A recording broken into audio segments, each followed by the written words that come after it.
Cuando yo era chico, parezco un abuelo ya, ¿no? Cuando era chico, el milenio pasado, vivíamos en un sistema dictatorial que en realidad como niños casi que no lo vivimos, excepto algunas cosas que nos daban miedo cuando veíamos las camionetas del Fusna sin puerta, esos hombres con metralletas pasar y mirarnos. Nosotros jugábamos a la pelota y yo, como era medio rebelde, le hacía así, como decía, ¿qué mirás?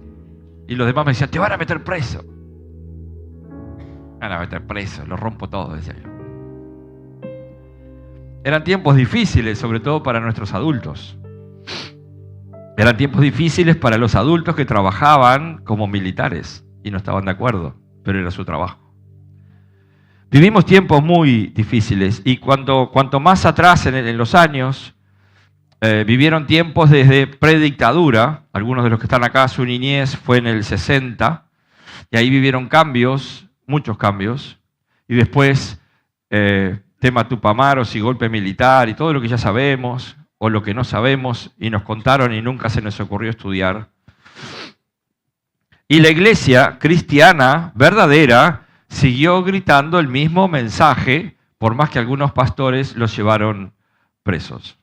Y hablamos mensaje de libertad, la libertad con que Cristo nos hizo libres. No voy a hablar de política ni historia del Uruguay, ni historia reciente como le llaman ahora. Pero sí quiero hacer una comparación con cómo la iglesia o las comunidades cristianas han ido transformando el mensaje de la palabra de acuerdo a quien está adelante, de acuerdo al público que tiene. Si es un público emocional, va a cantar canciones emocionales para que el público se sienta bien y salga del lugar de la congregación diciendo, hoy sentí la presencia de Dios, y al otro día la persona sigue siendo exactamente la misma. En el año 85, cuando entramos en democracia, yo recuerdo que era una gran fiesta. Ahí yo estaba un poco más, tenía un poco más de cerebro, capaz que de chiquito no, pero ya tenía un poco más de cerebro y entendía ciertas cosas.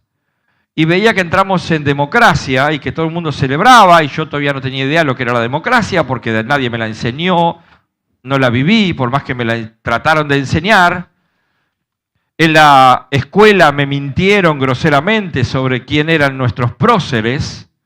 Eran maravillosos, pero después me entero que Rivera mandó matar a todos en el Cel Si Puedes.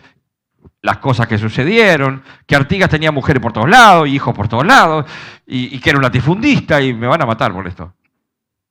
Pero me empecé a enterar de que esas personas que eran próceres, que cantábamos, como tantas veces les dije, las canciones que nos hacían cantar en la escuela, empecé a entender que era una gran mentira. Que nuestra historia como uruguayos en realidad es gracias a otros gobiernos que decidieron que nosotros como tapón debíamos estar entre dos grandes poderes, que era el virreinato, Argentina y Brasil. Entonces, el gobierno británico, a través de Lord Ponsonby y otros, dicen, bueno, vamos a crear una república que sea independiente, pero que sea gobernable.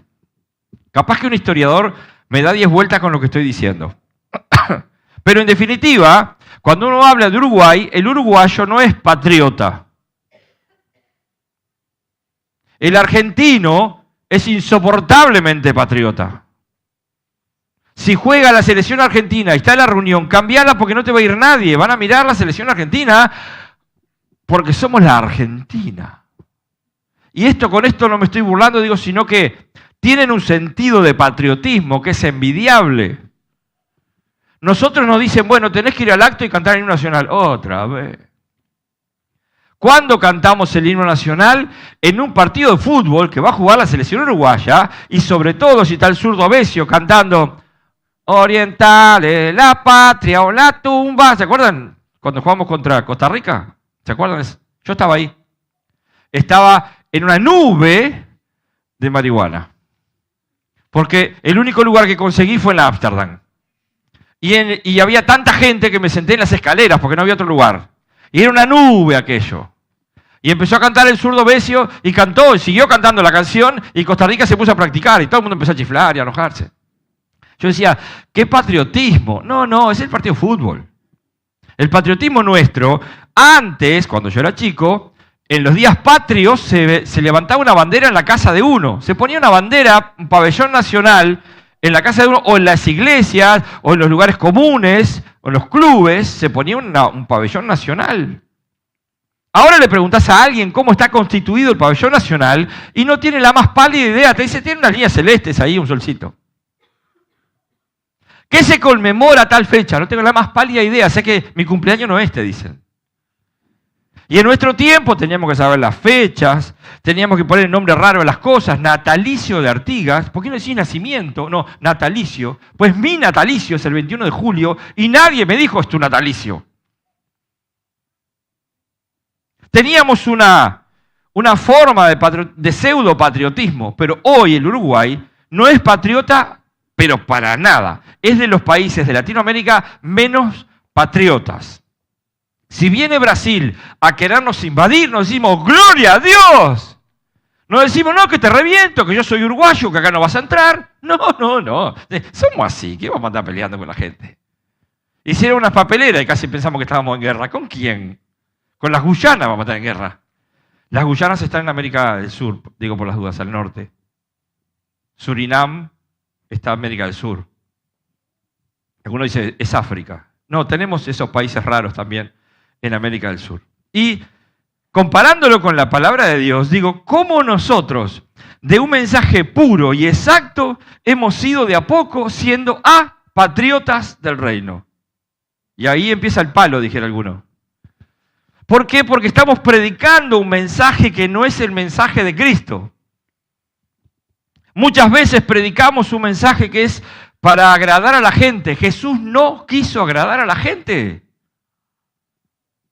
Vengan, Dios los ama. No, eso no dice la Biblia. Jesús, su primer mensaje no fue, vengan, Dios los ama. Jesús habló del reino de los cielos. Y el reino de los cielos es exclusivo para el que pasa por la cruz. No para el que estudia la Biblia, no para el que viene a la iglesia, sino para el que pasa por la cruz, reconociendo el señorío absoluto de Jesucristo. Si no, no es un patriota del reino de los cielos. Es uno que anda por ahí, nadando por el río de la Plata, y diciendo, mira, hay un paisito ahí. Pero ese paisito es el que va a permanecer para siempre. Amén. ¿Cómo dice? Bien. Es el que va a permanecer para siempre. Pero cuando Jesús empezó a predicar, primero empezó Juan el Bautista. Y Juan el Bautista tenía la orden de preparar el camino para Jesús.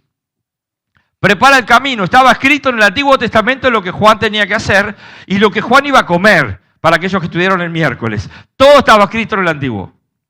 Y vino Juan el Bautista y comenzó a decirles a todos, amados hermanos judíos, y cuantos escuchen, quiero contarles sobre un Mesías que vendrá, que los amará de tal manera que sanará sus vidas, que les proveerá todo lo económico, que sanará y pondrá, que le proveerá toda la ropa, que sanará a su suegra.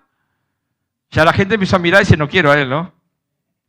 Que hará maravillas entre ustedes, que realmente será el Mesías que los rescatará del poder romano, no más dictadura. Ahora va a haber una gran democracia donde todo el pueblo podrá hacer lo que quiera.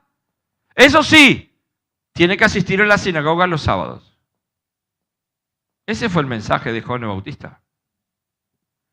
Mateo capítulo 3, versículo 1 y 2. El mensaje de Juan el Bautista. Muchos dicen, ya lo tengo claro.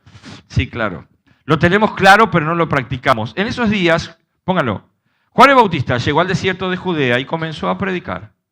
Espera, déjalo ahí. Y su mensaje era el siguiente. ¿Cómo era el mensaje de Juan el Bautista? Como dije yo, amados hermanos, amados conciudadanos, cualquiera que se pusiera a predicar en ese entonces llamaba la atención, porque nada rompía la rutina, excepto algún romano que hacía algo que, pobre de nosotros. Estaban bajo la pata del poderío romano, una de las naciones más poderosas que existieron sobre la tierra. Poderosas, ordenadas, ejecutivas. Tenía un ejército que era espectacular. Sabían cómo hacer la guerra. sabían cómo trabajar en equipo. Era encomiable cómo hacían para atacar una ciudad, cómo hacían para combatir, cómo usaban sus escudos, sus lanzas. Era impresionante para esa época. Ese poder estaba sobre una nación chiquita. Es como que Brasil mañana nos invade y nos pone su pata encima y tenemos que hacer lo que ellos digan. Nos permiten tener nuestras propias leyes, pero siempre va a haber un gobierno brasilero haciendo lo que ellos quieran. Entonces viene un Mesías, alguien que nos puede salvar. ¿De qué? De eso. Quiero vivir en libertad. Entonces Juan el Bautista comienza a decir, vendrá el Mesías y podremos tener libertad en el Mesías, podrás sentirte bien, curará tus heridas, sanará tus heridas emocionales, Él va a hacer maravillas. ¿Qué dice el siguiente versículo, Priscila? Él no vino a pasarle la mano a la gente, no vino a decirle en el peor momento, tranquilo, Dios te ama. La gente estaba viviendo un momento horrible. No era un lugar donde uno tiraba manteca al techo y se podía vestir con lo que quisiera, como ahora, y tener los campeones, iba a decir una marca, si no me pagan no la digo, y tener los campeones que querramos, todo lo que querramos, un iPhone, aunque me cueste 36 cuotas de no sé cuánto. ¿Para qué quiero un iPhone si no trabajo con él? Pero bueno, tengo un iPhone. Qué bien, te felicito. Muy inteligente. Pero, ¿qué fue lo que dijo él? Aparte de los gritos, ¿no? Arrepiéntanse de sus pecados y vuelvan a Dios, porque el reino de los cielos se ha acercado. Y la gente comenzó a venir. Yo digo, pero eran masoquistas. La gente comenzó a venir y él comenzó a bautizar. Si hoy le decimos a la gente, en vez de decirle todo lo que le decimos, mis hermanos, vivimos en comunidad, nos proveemos las cosas, Dios nos trae un montón de ropa gratis para que nosotros podamos tener, para que podamos hacer todo lo que hacemos, Dios te va a proveer compañía, Dios te va a proveer amor, Dios te va a proveer todo lo que necesitamos, Dios te va a proveer. Pero dice Juan el Bautista, primero, arrepiéntanse de sus pecados. Ese no es un mensaje que atraiga gente a la iglesia.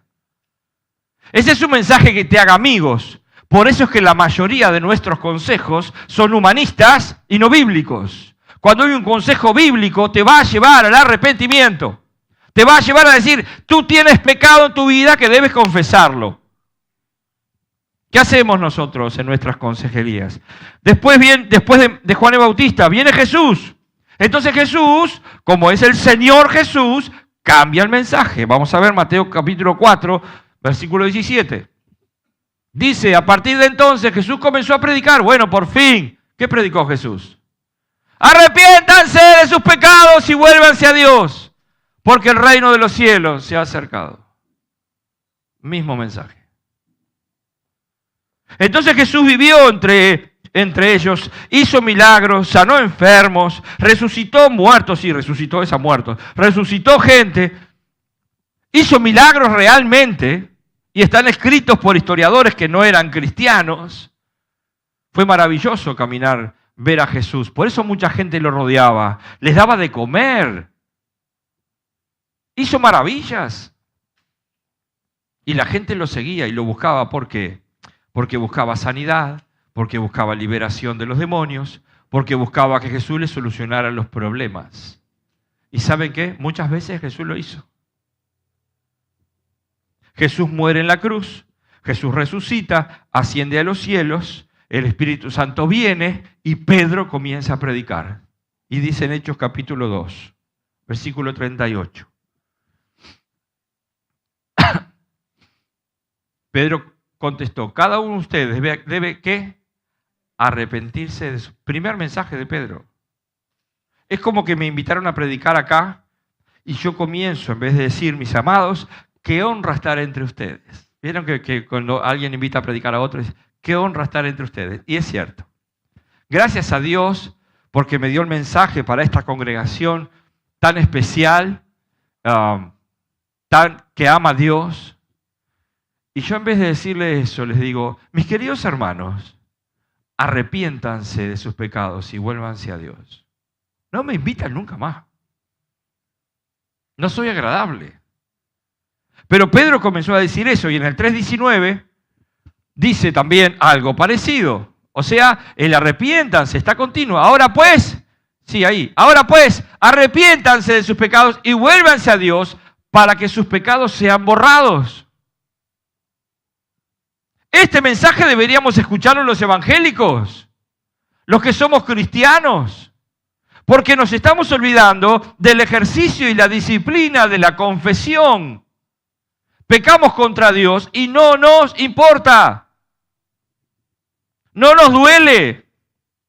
Entonces el grito de estos últimos tiempos a los que se congregan es arrepiéntanse. Dios no va a solucionar tus problemas. Si tú no te arrepientes y reconoces a Jesucristo como Señor y Salvador, tú no eres salvo. Muchas veces, y lo hemos visto, gente que ama a Dios, vemos el obrar de Dios en su vida. Dios provee, Dios cumple sus promesas para con sus hijos. Dios revela sus planes para los que intiman con Él, para los que hablan con Él, para los que lo buscan. Pero si no hay un arrepentimiento genuino, una forma de pensar diferente, voy a seguir pensando con el cristianismo de la manera que pensaba antes. Eso no es arrepentimiento. Segunda Pedro 3:9, para allí que estamos arriba. En realidad no es que el Señor sea lento para cumplir su promesa como algunos piensan. Al contrario, es paciente por amor a ustedes, no quiere que nadie sea destruido, quiere que todos se arrepientan. ¿Saben quién está incluido en todos? Tú. ¿Cuánto ha esperado el Señor que tú te arrepientas? ¿Cuánto ha esperado el Señor que tú te arrepientas de tu orgullo ministerial? ¿Cuánto ha esperado el Señor que tú te arrepientas y te vuelvas a Él y dejes de pensar en tu vida anterior y cómo a ti te gustan las cosas, cómo a ti te gusta hacer iglesia, por eso no te congregas, los que están en casa mirando esto? Eso es pecado. Si no me arrepiento, voy a arrastrar dentro del cristianismo supuesto que vivo, voy a arrastrar todos mis pecados, mis formas y mis expectativas, porque todos tenemos expectativas. Yo cuando me casé tenía la expectativa de un tipo de mujer que yo quería para mí. Y después que me di cuenta con la que me casé, dije, superó mis expectativas. La tengo que arreglar, si no, no entro a casa esta noche. Todos tenemos expectativas de Cristo y lo que Él puede hacer por mí. Pero Jesús no tiene expectativas de mí. Me da órdenes y me dice, arrepiéntete. Porque yo tengo tantos regalos para ti, pero no te los puedo dar si no te acercas al arbolito. No te los puedo dar si no reconoces al Señor Jesús como Señor y Salvador, reconociendo su sacrificio en la cruz, que fue por tus pecados y por mis pecados. Hemos creído muchas mentiras los cristianos. Hemos creído que experimentar tristeza es lo mismo que arrepentimiento. Cuando alguien es encontrado en pecado y uno lo confronta, la persona llora y dice, perdóname Señor, no sé qué, no sé cuánto. A la semana siguiente está haciendo lo mismo. ¿Por qué? Porque llora porque lo encontraste en el pecado, porque lo descubriste. Ese es el adúltero o la adúltera. Entraste a tu casa y viste a tu esposa o a tu esposo metida en pornografía y de repente se pone a llorar, perdóname, no sé qué, no sé cuánto. A la semana está de vuelta. Porque la tristeza que no es según Dios no produce arrepentimiento. La tristeza que es según Dios produce arrepentimiento. Y muchas veces nosotros somos confrontados en nuestro pecado y creemos, los que estamos al lado afuera, creemos que la persona como lloró y confesó a Cristo, hubo arrepentimiento y fue transformada. No es así. Fue descubierta en su pecado, por eso le dolió. ¿Qué le dolió? Su orgullo. Pero no hay una transformación de vida. Segundo punto. Creemos que el cambio de conducta de una persona es igual a arrepentimiento. Y es otra mentira. Hay gente que antes era de una manera y ahora es de otra manera y uno dice, wow, ¿cómo ha obrado el Señor en su vida?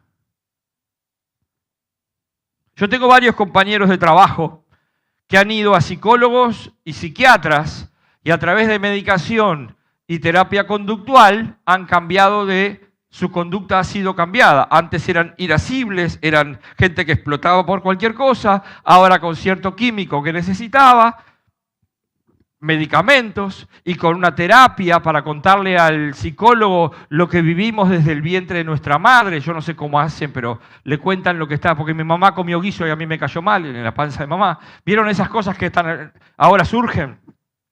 Y le contamos todo, entonces al hablar nos sentimos bien, comenzamos a cambiar de conducta, comenzamos a vivir una vida diferente sin Cristo. O sea que el cambio de conducta tampoco es igual a arrepentimiento. Wow, si sigo así no quedamos ni uno. No puedo vivir una vida de arrepentimiento y defenderme al mismo tiempo. Punto 3. ¿Qué significa? Que vivo a la defensiva. Jesús nunca vivió a la defensiva. Cuando Jesús le venían a decir algo, decía, escrito está. Ustedes dicen tal cosa, pero está escrito tal otra. Ustedes dicen tal cosa, pero está escrito tal otra. Jesús nunca atacó a alguien para hacerlo sentir mal. Y Jesús fue rechazado, atacado, maltratado. ¿Y qué dijo en la cruz? Padre, perdónalos, no saben lo que hacen. ¿Qué pasa cuando te atacan a ti? ¿Qué pasa cuando alguien dice algo que no es cierto? Saca las uñas. ¿Y vos? Ya está. Ya mostraste que el arrepentimiento no es genuino en tu vida. Porque cuando alguien viene a decirte algo y tú lo que haces es atacar al otro, al que te lo dijo con sus propios errores, tú estás haciendo lo mismo que hace el diablo. Pero la Biblia me dice, corrige al sabio y te amará. O sea que si alguien viene a corregirme, sea de la manera que sea, porque cada uno tiene su estilo, viene a corregirme, si es una corrección, el apóstol Pablo me enseña, todo es lícito, más todo conviene. ¿Sabe qué? Examinalo. Y si tiene razón y es bueno para tu vida. Wow. Mira, de la manera que me lo dijiste, no sé por qué estabas enojado, pero lo que dijiste, qué bueno que es para mi vida. No hacemos eso. No le reconocemos al otro que sí, yo estoy equivocado. Quiero ser siempre superior. Quiero estar bien siempre. ¿Cómo estás? Bendecido. Sí, claro, si eres cristiano siempre estás bendecido. Pero a veces no es así. Así que ¿puedo arrepentirme y defenderme al mismo tiempo? No. Si realmente hubo un arrepentimiento, hubo un arrepentimiento. Punto 4. El arrepentimiento hoy es selectivo. Me arrepiento de algunas cosas, de otras no. ¿Cómo es esto? Según la Biblia, según lo que Jesús nos dice, el arrepentimiento es un cambio, una forma de pensar total. Entonces, si yo comienzo la vida cristiana, es cierto que voy a ir conociendo lo que Dios me dice y va a haber un proceso de santificación. Cada día voy conociendo lo que Dios me dice y el Espíritu Santo va obrando en mí, transformándome, amando lo que no amaba y odiando lo que antes amaba. Por ejemplo, el pecado. Pero hoy el arrepentimiento es selectivo. Hoy me arrepiento de algunas cosas, pero otras las sigo haciendo. Eso no es arrepentimiento. Y deberías preguntarte si realmente eres cristiano. Porque Jesús está llamando a su iglesia, a su pueblo, al arrepentimiento, al ejercicio disciplinario de la confesión de pecados. ¿Cuántos de nosotros no hemos confesado nuestro pecado de orgullo muchas veces? ¿Cuántos no hemos confesado el pecado de lo que vemos cada día, que nos invaden las redes o vemos en televisión? Señor, esto no está bien, esto a ti no te agrada, esto no me santifica. Perdóname. ¿Cuántos decimos, no lo miro más y ya está? Sí, pero con lo que hiciste, ¿qué pasó? ¿Le dijiste al Señor? Porque el cristiano bien sabe, si conoce la Biblia, que 1 Juan dice claramente, 1 Juan 1:9 dice, si confesamos nuestros pecados, Él es fiel y justo para perdonar nuestros pecados y limpiarnos de toda iniquidad, de toda continuidad. se corta. Se aplica, el que está en Cristo, nueva criatura es. El que vive en Cristo, 1 Corintios, el que vive en Cristo, nueva criatura es. Las cosas viejas que pasaron. ¿Que hay un trato del Señor para sanarnos? Por supuesto que lo hay. Por supuesto que hay un trato del Señor, pero ¿cuántas veces hemos tratado con el pasado de las personas y el pasado sigue estando ahí? ¿Eso saben por qué es? Porque estamos así y así, así. Ay, no me puedo mover mucho. Así y así. Pero me enciendo, discúlpenme. Pero si haces como el apóstol Pablo, olvidando lo que queda atrás y extendiéndome, hace así como diciendo, me extiendo, saco polvo de los pies, es un diácono, alguien que está a punto de salir corriendo, como los dibujitos que están corriendo en el lugar, sacando polvo en los pies. Eso es alguien que está mirando para adelante, a Cristo y supremo llamamiento. Deja de mirar el pasado. ¿Cuántas veces en las congregaciones tenemos que seguir tratando gente que lo que mira es el pasado? El pasado pasó, fue limpiado, fue borrado. Piensa en Cristo y en supremo llamamiento. Se te terminan los problemas. ¿Pero qué hacemos? No, porque mi suegra me hirió. ¿Cuánto hace? 25 años. Tu suegra te sembró una semilla que tú no la confesaste. El pecado se confiesa. Cuando hay gente que tiene esa raíz de iniquidad, de rechazo, fue rechazado toda la vida. Entonces, ¿qué hace? Cuando alguien le dice algo, ataca. ¿Por qué? Porque otra vez voy a ser rechazado. Jesús fue rechazado desde que nació. Estaba en el vientre de su mamá diciendo quiero nacer y dijeron no tengo lugar, tengo un establo. Y cuando nace, sus padres lo tienen que agarrar y salir corriendo a Egipto porque lo rechazaron o lo querían matar. Y cuando vuelve, comienza su ministerio y va al lugar donde él estuvo, en Nazaret. Oh, mis hermanos, lo quisieron matar. Después los grandes religiosos que conocían la ley lo quisieron matar y después lo mataron. Y nosotros nos quejamos porque en el pasado sufrí tal cosa. ¿Hasta cuándo voy a dejar de entender la importancia del arrepentimiento? El mensaje de Cristo, la proclama de Cristo, la proclama de Juan el Bautista fue arrepiéntanse. Después vino Cristo, arrepiéntanse. Después vino el Espíritu Santo, arrepiéntanse. ¿Cómo sigue el mensaje de hoy? Conozco tus obras, conozco esto, conozco aquello, conozco que descubres a los que dicen ser apóstoles y no lo son, pero tengo algo contra ti, que has perdido tu primer amor, arrepiéntete. Así que al final está diciendo la misma palabra. ¿Quieres seguir tu vida como hasta ahora, viviendo, caminando en el infierno? Pues este es el anuncio que te doy. Eso es la vida sin Cristo. Yo les he dicho muchas veces que he vivido situaciones muy difíciles. He tenido que tapar con una sábana a un joven que se mató en una moto. He tenido que ir a una casa de un joven que lo reanimamos y no hubo manera de reanimarlo. Se murió. Y decirle a la madre con 30 años que su hijo de 12 se murió. Y lo tocas y está calentito. Y ella te dice, pero está calentito. Sí, pues está muerto. Hizo un paro cardíaco, se murió. Y nosotros vivimos la vida como que la tenemos comprada. Y no es así. No es así. La caducación de la cédula no dice en ningún lado. Pero sin embargo, juzgamos con la eternidad. Jesús dijo, háganse tesoros en los cielos, pero antes viene diciendo lo que no debemos hacer. Y al decir lo que sí debemos hacer es el reconocer el señorío absoluto de Cristo. Todo aquel que no reconoce el señorío absoluto de Cristo tiene ídolos o no es cristiano. Si tú tienes una adicción que no puedes con ella, pero no vienes a Cristo, tú no vas a poder con ella, la adicción te va a matar. O la adicción va a destruir tu casa, y lo estamos viendo hoy por hoy. Pero cuando vienes a Cristo y reconoces y pides perdón, y ahí está la clave del arrepentimiento. Nosotros creemos que somos gente buena, que hacemos las cosas bien. Cuando yo era chico se hablaba de 4 leyes espirituales. La una, Dios te ama. La iglesia lo predicaba. 4 leyes espirituales. Una, Dios te ama. ¿Están de acuerdo con eso? Segundo, el pecador no puede experimentar el amor de Dios por sí solo.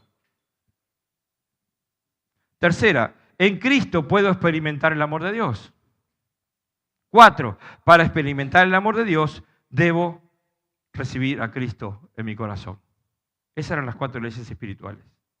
¿Dónde está la palabra arrepentimiento? Es cierto que Dios me ama, si soy su hijo. Es cierto que el pecador, alguien que no conoce a Dios, no puede experimentar el fabuloso amor de Dios. ¿Cómo me va a amar a mí que soy una porquería? Justamente, el humilde. En Cristo puedo experimentar el amor de Dios, es una verdad, obviamente. Y para experimentar el amor de Dios, debo recibir a Cristo en mi corazón. ¿Dónde está el arrepentimiento? ¿Dónde está cuando tú hiciste la oración de fe de decirle, Señor, perdóname porque he pecado contra ti y me duele? Porque vos hiciste todo para que yo viva en felicidad, tenga una vida eterna. Tú hiciste todo lo posible para estar en paz con Dios, que fue el que me creó. Y yo hice todo lo imposible y te hice la vida imposible para no acercarme a ti. Perdóname. No está en las confesiones. No está en las oraciones que le hacemos decir a la gente. Las estamos enviando al infierno. Porque esa gente después viene a las congregaciones cristianas, aprende de la Biblia, escucha la Biblia y se transforma en un legalista. Porque sabe la Biblia, pero no la practica. ¿Saben por qué es? No hay arrepentimiento.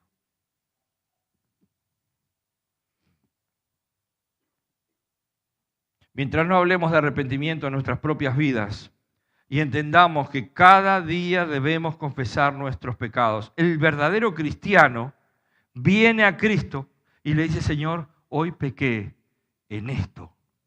Es una disciplina espiritual. Y como a nosotros no nos gustan las disciplinas, excepto alguno que haya tenido formación militar o policial, no nos gustan las disciplinas. La única disciplina que tenemos es que nos tenemos que levantar temprano para ir a trabajar porque si no, nos van a suspender o perdemos el trabajo. Después las otras disciplinas no las tenemos. La disciplina de estudiar su palabra no está. La disciplina de leer, no, porque a mí me cuesta. Ah, bueno, entonces todo lo que te cueste no lo hagas. Cuando estés seco de vientre no vayas al baño. Todo lo que te cuesta no lo vas a hacer.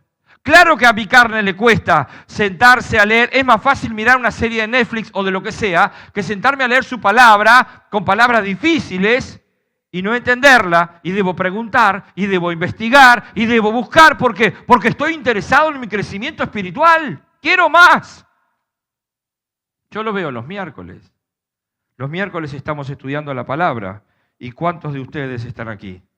Aprendiendo, buscando más del Señor. O en un seminario. No importa. Entonces, cuando la palabra arrepentimiento comienza a hacer mella en nosotros, llega la noche y yo le digo, Señor, perdóname, porque hoy dediqué más tiempo a todo y tan solo fue el devocional contigo.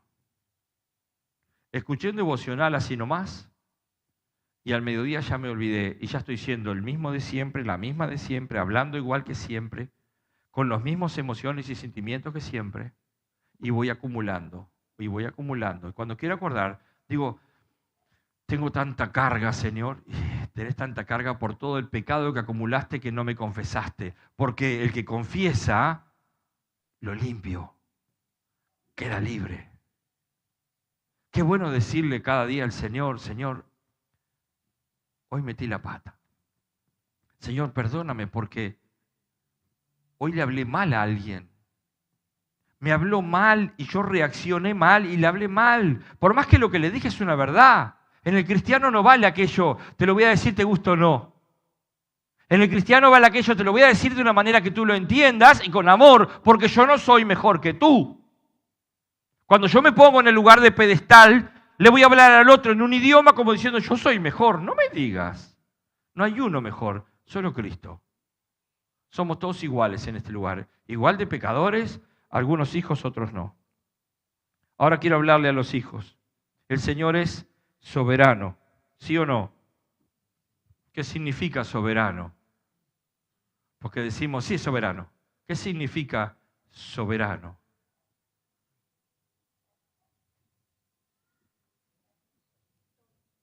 sobre todo. ¿Qué más? Poderoso. ¿Qué más? Justo. Wow. El soberano de una comarca. Vamos a hacerle un cuentito. El soberano de una comarca. ¿Qué podía hacer el soberano sobre esa comarca? Lo que quisiera. Él decía, fulano de tal, a la horca. Pero señor, no hizo nada, pero no me gustó la cara. A la horca. Mátenlo. Hacía lo que quería. El soberano hacía lo que quería en su territorio porque era el soberano. Era el dueño de todo lo que había en la tierra y de sus habitantes. Es un soberano. Jesús, nuestro Dios, es soberano sobre toda la creación. Toda, incluida tú. Ahora pregunto, volviendo a aquellos hermanos que les gusta mirar el pasado y no el presente o el futuro que Dios tiene para ellos. Desperdicias, escribí acá, tu cáncer, tu dolor, tu enfermedad, si no piensas que ha sido diseñado por Dios. ¿Cómo Dios va a diseñar una enfermedad para mí? Pregúntenle al apóstol Pablo. Pregúntenle a Timoteo que tenía problemas en su estómago. Según nos cuenta la historia secular, Pedro hizo un accidente vascular, por eso lo llevaban de un lado para el otro. Por eso dice, te llevarán donde tú no quieras. La historia secular de Josefo nos cuenta que hizo un accidente vascular, quedó torcido. ¿Por qué cuando tenemos una enfermedad no pensamos que ha sido diseñada por Dios para su propósito? Ah, no, acá hay demonios de por medio. Expúlsenme los demonios. No es así. ¿Cuántos de ustedes son hipertensos? No levanten la mano. No quiere decir que la hipertensión te la dio Dios. Quiere decir que hay situaciones que vivimos y nosotros como comunidad la vivimos con alguien que era un siervo de Dios en este lugar, un consejero apacible, tranquilo, alguien que unía partes, era un consejero y era aparte pariente mío. Y comienza con un cáncer horrible. No era un cáncer que la persona se va consumiendo despacito, era un cáncer que explotó hacia afuera, toda su parte abdominal estaba toda expuesta y negra con un olor horrible. Y él en un momento decía, Dios me va a sanar, Dios me va a sanar, Dios me va a sanar. Hasta que hablamos con él, sí, pero no tu cuerpo, te vas con él. Yo era muy lógico, muy real, cuando veo una enfermedad, sé cuál es una enfermedad de muerte, sé cuál no. Después de tanto tiempo. Dios te va a llevar. Bueno, pero voy a su presencia. ¿Cuál fue el propósito de Dios en su momento? Hubieron dos comunidades cristianas que a los pies de su cama se arrodillaron y dijeron, Señor, perdónanos porque te fallamos. Y si esa enfermedad fue para glorificar el nombre del Señor y para que personas se arrepintieran, valió la pena. Pero nosotros decimos, esto no lo quiero. En vez de decir, Señor, esto ha sido diseñado por ti porque tú eres soberano. Entonces me arrepiento de pensar en buscar cosas que no debo y busco su presencia. Si mi padre Uberfield, el pastor Uberfield, no hubiera tenido el cáncer que tuvo y que tiene, cuando encontramos el cáncer de próstata, su cadera derecha estaba toda tomada, o sea que es una piedra pome que si él se apoya se parte. Está ahí caminando con 30 años más. Yerba mala nunca muere. ¿Pero qué hizo el Señor? Lo mandó a la cama. Y él comenzó a gritar, porque aparte le apareció un herpes zóster y le dolía por todos lados. Y mi madre lloraba al lado de la cama de él. Y Dios le decía, alábame. ¿Cómo te voy a alabar en medio de este dolor? Mi esposo gritando de dolor. ¿Cómo te voy a alabar? Y mi madre comenzó a cantar y a alabar al Señor. Y vinieron dos profetas y le dijeron, este es el programa que tiene Dios para ti. Vas a hacer esto y esto. Él se levanta de la cama y comienza a hacer ¿qué? La comunidad cristiana evangélica Maranata. ¿Dónde nació? De un cáncer. Y ese hombre tuvo que vivir todo el proceso de las quimioterapias, de las radioterapias, de cuando yo le inyecto y se siente como Una menopausia femenina, eso es lo que siente él cuando tiene calores, tiene todo lo que está mal, eso siente él cuando le doy el inyectable de quimioterapia. Y se lo sigo dando al día de hoy. Entonces uno se pregunta, ¿para qué? Bueno, Señor, tú tienes tus planes. Entonces, desperdiciamos lo que estamos viviendo. ¿Por qué? Porque no pensamos que ha sido diseñado por Dios. Dios diseñó que Fátima vomitara hasta Santiago. Fátima, todo lo que come, vomita. Pero Dios proveyó a Fátima de un cuerpo para que alimente a su bebé. Seguirá vomitando hasta el tercer mes y después engordará 15 kilos. No es nada 15 kilos. Mi esposa engordó 15 kilos y tenía una pancita así, de 9 meses. Fue al almacén y le dije, ¿cuánto estás? ¿De 4?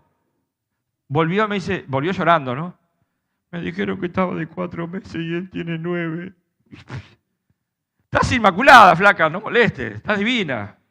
Un embarazo precioso, como todo el mundo debe vivir un embarazo. Así que desperdiciamos lo que Dios nos provee como soberano, en vez de arrepentirnos y pensar de otra manera. Y ahí está la clave del arrepentimiento.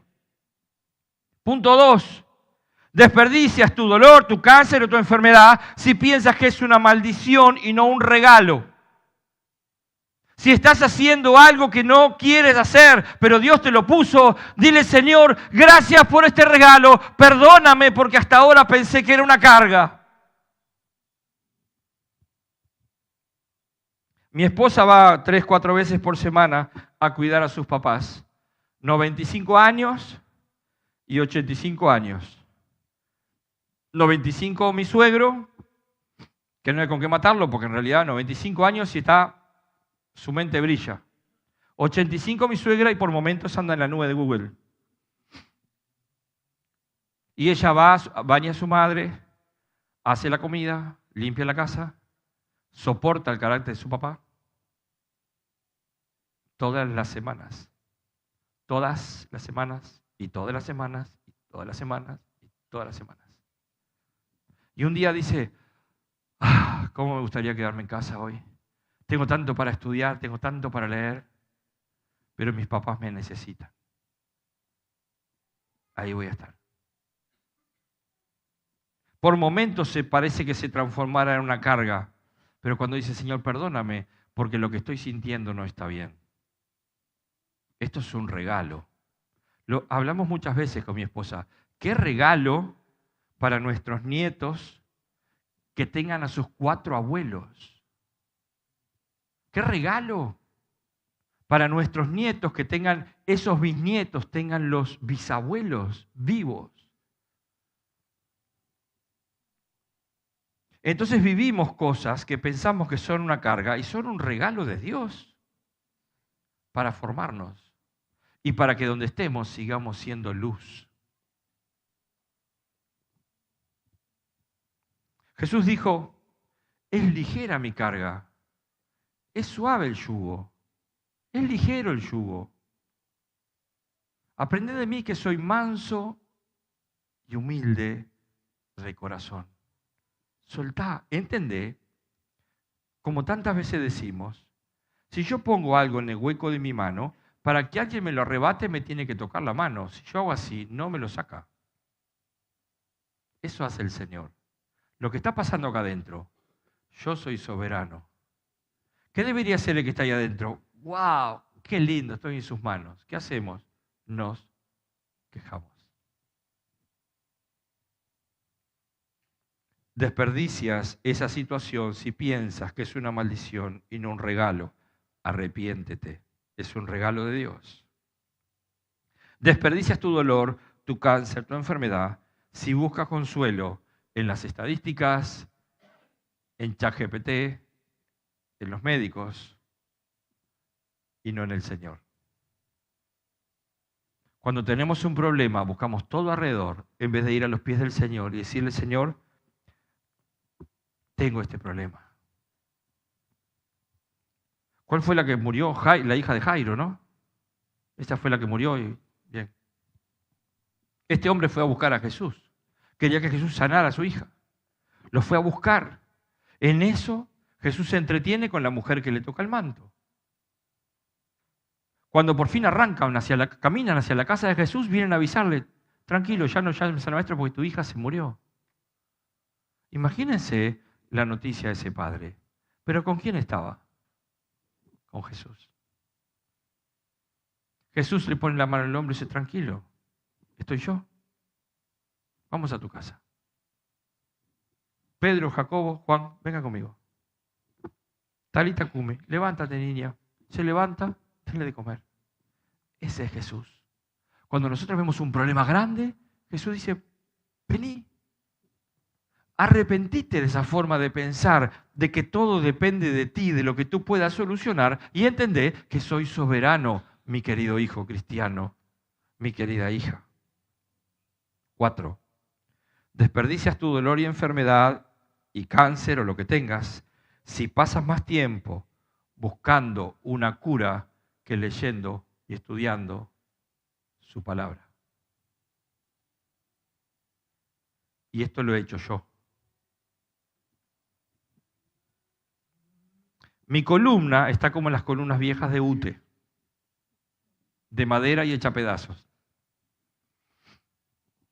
Entonces, por momentos, uno busca información de qué hacer y qué no hacer, aunque lo que no debo hacer, eso hago, dijo el apóstol Pablo, qué hacer y qué no hacer, o cómo hacer para evitar el dolor continuo que me da por ciertos lugares de mi cuerpo. ¿Qué hacer? ¿Qué tomar? ¿Qué no tomar? Tengo medicación a mano, gracias a Dios, pero la medicación no soluciona el problema, me calma el dolor, pero la inflamación o todo lo que está mal en la columna va a seguir por el resto de mi vida porque ya no tiene arreglo. Entonces, yo puedo dedicarme a pasar de médico en médico, terapia del dolor, ya lo hice durante 1 año y medio sin parar el dolor.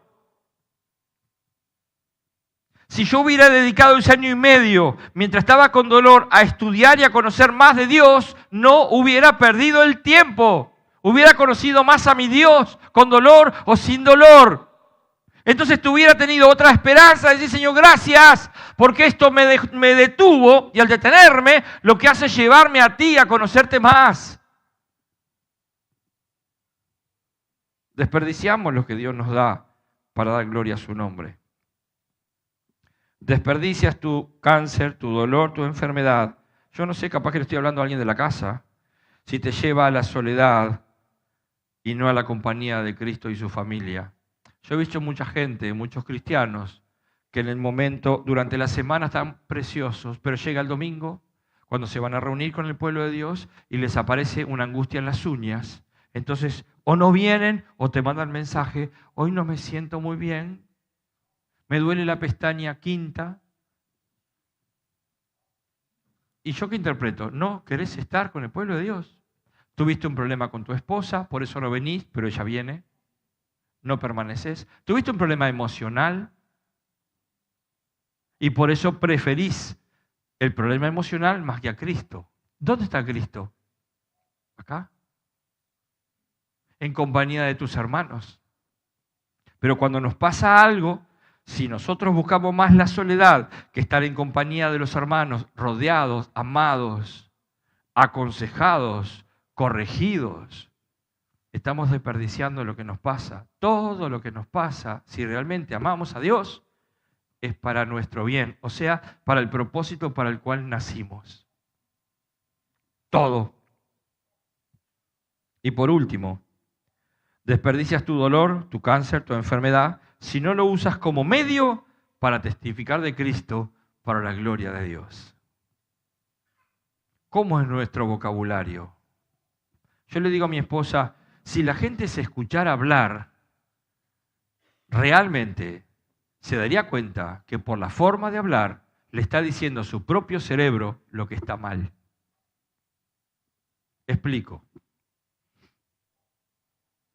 Imagínense que yo veo a María de los Ángeles haciendo algo que está mal y le digo, no, porque vos, que fijate, que no sé qué, póngale que la corrijo. Y voy y le digo a mi esposa, sí, pero María de los Ángeles, ¿verdad? Y mi esposa me dice, pará, no te des manija. ¿Qué significa no te des manija? Cuando vos hablás, ¿quién es el primero que escucha? Tú. Tu cerebro está reafirmando lo que tú acabas de decir. Y lo dices una y otra y otra y otra vez, y tu cerebro dice, esto es una verdad, y la crees. Entonces cuando no uso todo lo malo que me pasa para testificar de Cristo y glorificar su nombre, entonces estoy no solo desperdiciando, sino que estoy pecando. Me estoy quejando de la situación en la que estoy viviendo. Arrepiéntete. Yo puedo decirte, bueno, vení hermano, pasá adelante, podemos poner música suave para que tú te sientas bien. Pasá adelante, voy a orar por ti para que te sientas mejor. No. No, no me interesa que te sientas mejor, me interesa que te arrepientas, porque ahí comienza el camino de salvación si no conoces a Cristo, comienza el camino de sanidad si lo conoces y comienza al pasado desprenderse de ti y tú comienzas a mirar a Cristo y el supremo llamamiento y dejas de ver el pasado y de victimizarte y comienzas a mirar y ¿soy qué? Soy más que victorioso en Cristo Jesús. Entonces, todos aquellos que vivieron cosas horribles en el pasado, gracias Señor por lo que viví horrible, pero ¿sabes qué? No se compara con lo que tienes preparado para mí. Cambia la forma de pensar, porque cambia la forma de hablar, porque cambia la forma de pensar, porque cambia la forma de hablar. Comienzo a hablar lo que la Biblia dice y no lo que mis emociones dicen. Me llevo mal con mi esposa, no nos entendemos, Señor. Gracias por esta gloriosa, hermosa esposa que me diste. La quiero matar, Señor. Esa es mi realidad. Pero gracias porque me diste una ayuda idónea y tú no te equivocas. Gracias porque me pusiste al lado una mujer impresionante. ¿Qué puedo hacer yo para que ella te ame más? Cambia la forma de pensar, cambia la forma de hablar. Entonces escucha lo que hablas y te darás cuenta si estás viviendo una vida de arrepentimiento o una vida a tu manera. Jesús sigue gritando. Juan el Bautista sigue gritando y en este tiempo preparando el camino al Señor, porque el Señor está a punto de venir y los tiempos nos los están diciendo, están escritos en el Antiguo Testamento, todo lo que habría de venir, y Jesús lo dijo en Mateo 24, todo lo que habría de venir y está pasando hoy, está pasando hoy. Y nosotros seguimos la inercia. Pero sin embargo Jesús a la iglesia de los últimos tiempos le dice, está todo lindo lo que haces, pero arrepiéntete porque yo no soy lo primero. Usa la misma palabra que al inicio, arrepiéntete. Yo no estoy primero en tu vida. Entonces, lo que está primero es lo que te va a gobernar. ¿Entendemos esto? Lo que tú pones primero es lo que te va a gobernar. Si primero pones tus emociones te van a gobernar. Si primero pones una persona, esa persona te va a gobernar de acuerdo a sus cambios de carácter o de emoción.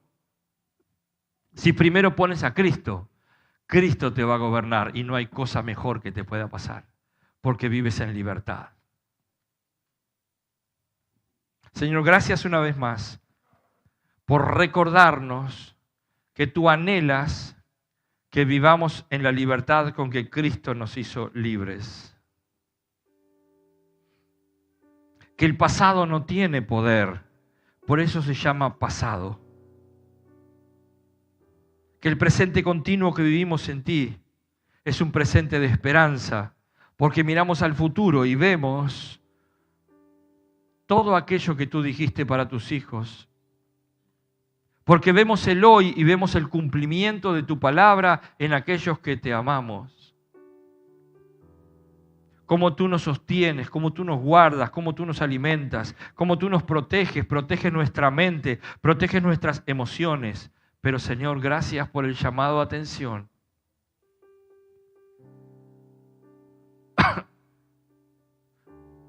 Porque tú nos dices hoy que estamos olvidándonos de una disciplina espiritual de las más importantes, reconocer nuestra pobreza espiritual.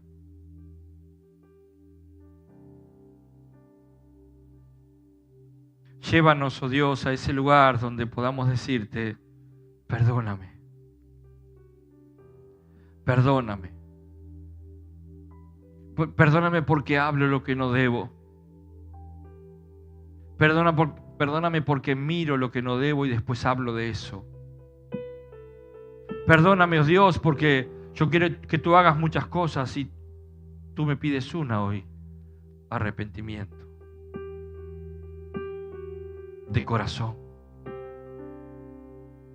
entendiendo, aquellos que somos tus hijos en este lugar o en casa, que tú eres soberano, que todo lo que sucede a aquellos que te aman, todo les lleva hacia el propósito que tú tienes. No dice que tú lo vas a explicar y lo vamos a entender, dice que confiemos. Esta es la obra de Dios, dijo el Señor Jesús, Padre, que crean en el que Él envió. Tú enviaste a Jesucristo. Creer, entendemos que es dejarnos caer en sus brazos y confiar. Él nos llevará por la senda de justicia por amor de su nombre. Padre, te ruego en el nombre de Jesús que si alguno en este lugar o en casa aún no te conoce, tú les des ese espíritu de arrepentimiento y les salves, porque eso lo haces tú. Con nuestro esfuerzo no podemos. Salva, oh Señor, como cantábamos, Hosana. Salva, oh Señor. Salva a aquellos en este lugar o en casa que creen que son cristianos. Salva, Señor, y llévalo al verdadero arrepentimiento. A entender que todo se trata de ti. El mundo pasa. La humanidad pasa. Dentro de unos años nadie nos recordará, pero tu nombre seguirá expandiéndose por las naciones. Cristo salva, Cristo vence, Cristo reina, Cristo impera. Y llegará hasta lugares que aún no ha llegado. Cuando nosotros, nadie se acuerda de nuestro nombre. Tu nombre seguirá siendo glorificado por los siglos de los siglos.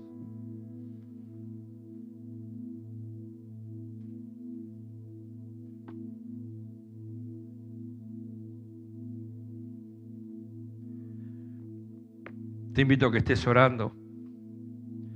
Y si hay algo que confesar, díselo. Si no conoces, dile: Señor, quiero conocerte. Quiero conocerte. Si lo conoces, Señor, ¿cuánto hace que no confieso mis pecados delante de ti?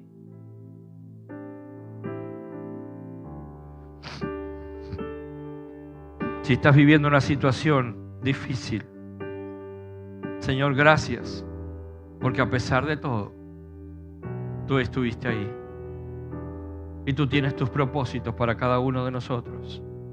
Si estás viviendo una enfermedad, Señor, ayúdame a glorificar tu nombre con la enfermedad. Con lo que soy, con lo que tengo, ayúdame a glorificar tu nombre. Y perdóname, porque busqué bienestar, busqué sanidad, busqué vida, y la vida será hasta que tú quieras. Perdóname. Perdóname porque me quejo del trabajo que tengo, Señor. Cuando está puesto por ti para formarme, o no sé, tú tienes tus planes. Perdóname por la vida que estoy llevando, porque no es la que quiero. Perdóname porque es la que tú me diste. Y tú haces todo bien.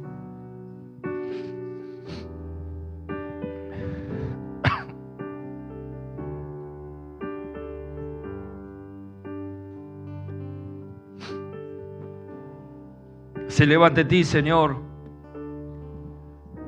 arrepentimiento. Quizá hay muchos en este lugar que hace mucho no te dicen: perdóname, perdóname. Perdóname, Señor. Perdóname por mal usar el tiempo.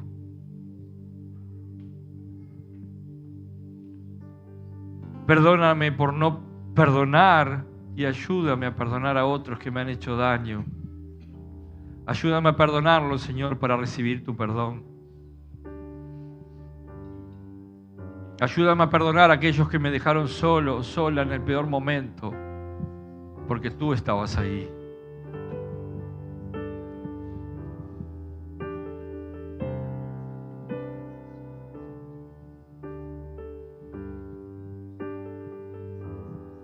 Los que están en casa,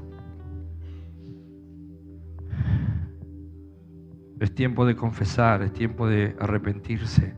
Si no conoces al Señor, Él es el soberano. Jesucristo es el soberano. Jesucristo es el Señor. Busca un lugar donde congregarte, donde escuchar su palabra y vuélvete a Cristo. Si estás en casa porque dices que la iglesia te hirió, pues es un plan de Dios para mostrar lo que realmente había en tu corazón. Si tú amas a Dios, no importa quién te hiera, tú permaneces en Cristo, no te alejas nunca de Él. Y en Cristo, solo en casa, no existe. Debes dar lo que Dios te dio para edificar al pueblo de Dios. Así que vuélvete al Señor y comienza con la disciplina de arrepentirte cada día. Próximo domingo, 9:30 hora Uruguay. Dios te bendiga.